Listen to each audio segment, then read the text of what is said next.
Poozhikkad government UP സ്കൂളിന്റെ 111ാമത് വാർഷികാഘോഷവും യാത്രയപ്പും pre primary കലാമേളയും Kerala നിയമസഭാ deputy speaker Chittayam Gopakumar ഉദ്ഘാടനം ചെയ്തു. പൊതുവിദ്യാലയങ്ങളിലേക്ക് കുട്ടികളെ വിടുന്നവരുടെ എണ്ണം ഗണ്യമായി വർദ്ധിച്ചു വരികയാണെന്ന് ഡെപ്യൂട്ടി സ്പീക്കർ ചിറ്റയം ഗോപകുമാർ പറഞ്ഞു. മികച്ചതും ഗുണനിലവാരമുള്ളതുമായ വിദ്യാഭ്യാസമാണ് പൊതുവിദ്യാലയങ്ങൾ കുട്ടികൾക്ക് പ്രദാനം ചെയ്യുന്നതെന്നും കുട്ടികളുടെ സർഗശേഷി വികസിപ്പിക്കുന്നതിന് ഇത്തരം വിദ്യാഭ്യാസം പ്രയോജനപ്പെടുമെന്നും ഉദ്ഘാടന വേളയിൽ ഡെപ്യൂട്ടി സ്പീക്കർ പറഞ്ഞു. PTA പ്രസിഡന്റ് ശ്രീദേവി നമ്പ്യാർ അധ്യക്ഷയായിരുന്നു. പടയണി ആചാര്യൻ കടമ്മനിട്ട വാസുദേവൻ പിള്ള മുഖ്യാതിഥിയായി. Councillor Pandalam Mahesh, Shari S, KP Chandrasekhara Kurup, doctor PJ Pradeep Kumar, Gopinathan Pillai തുടങ്ങിയവർ ചടങ്ങിൽ സംസാരിച്ചു.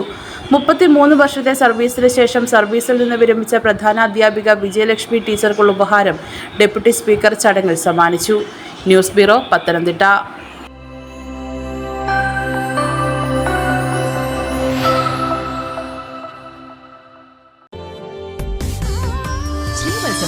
പന്തളം